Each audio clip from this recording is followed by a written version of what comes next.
Good afternoon, Timmy Talkers, and here's a slightly longer review of my trip up to that London. Uneventful, brilliant. The Damned were absolutely superb. 50 years they've been going, effortless, just entertaining. They did a lot of the darker stuff that I like, the more gothic, vampire-y stuff I thoroughly enjoy. And they did their punkier, upbeat ones, which they were more known for when they got going. The backup bands, Mark Almond and the Joyless. No, they weren't Joyless, they were great. And then there was a bloke out of Joy Division and New Order. They're all very good, really good, thoroughly impressive evening. It's a nice thing about when you see bands who've been going for 50 years, if they've always sung in an effortless, unforced way, it still sounds the same. Much like when you go and see Saxon, but very different when you go and see Guns N' Roses and the ones who put a lot of effort and destroyed their voices earlier in their career. Jethro Tull. I'm sorry, Ian Anderson, but I can't see you again. It's too sad. You are my favourite band of all time, Jethro Tull, but let's go back to the memories, shall we? So, anyway, me and my two old chums. I've learnt a great deal about them. One, I don't know if it's something to be proud of, I'm a much better drinker than they are. 10 pints in, one goes off and talks to anybody who will listen to him, and the other one falls asleep.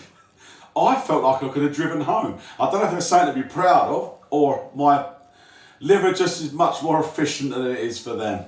But that was neither here nor there. We did go into a bar that sold peach Jubal, and I think the bar mat that said dangerously refreshing is a fair comment, Jubal. It is dangerously refreshing. It tastes like peach squash and then makes you fall over. Apparently.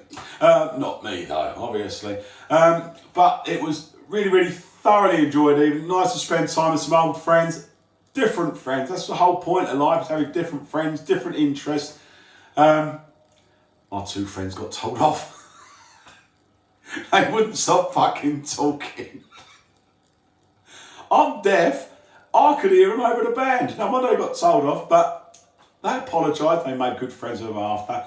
And then one of my friends who loses everything lost his phone again. I wish he'd just put it in his fucking pocket properly, like me. Pockets. I like a jacket, all with pockets. Fasten everything. Constantly check it. And then on the way home, we turned into the most middle-class people you could ever wish to meet. We managed to have 20 minutes before the last train. So we went to Marks and Spencer's, as you do, because it's the only thing open. I'd have been rooting for a Greggs, but that shut early. So I went and got a sandwich and a samosa and a bottle of water and a packet of crisps. Very nice. My other mate got a little cheese sandwich. All of his bread will kill you things suddenly went by the by when he was hungry. And then my other mate hoovered up the seabed. He comes staggering out Marks and Spencer's, about 3 trays of king prawns with various dips, calamari, mozzarella balls. And you look back and you think, if we were 15 and could see this, we would take the piss out of ourselves. He spent more on a seafood middle-class buffet than we used to go out with all weekend. But credit to him, he ate it all. I hope he got home safe. We got no way of tracking him because he's got no phone. So what I've learned is, if you want to see a good old band, go and watch The Damned. If you want to go and spend some time in London with some dear friends, just do it. If you want to see some 50-year-old blokes turn into middle-class people, meet us in Marks and Spencer's at about 11:30 when we're all hungry.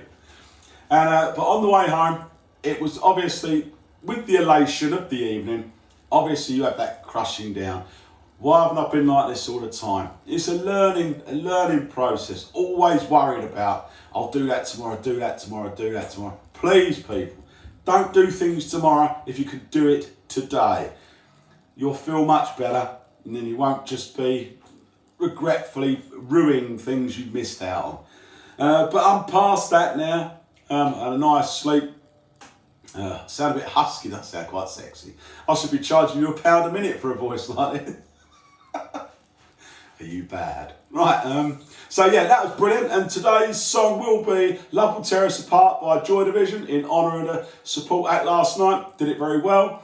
And So there you go, and I'll see you tomorrow. There you go. Bye.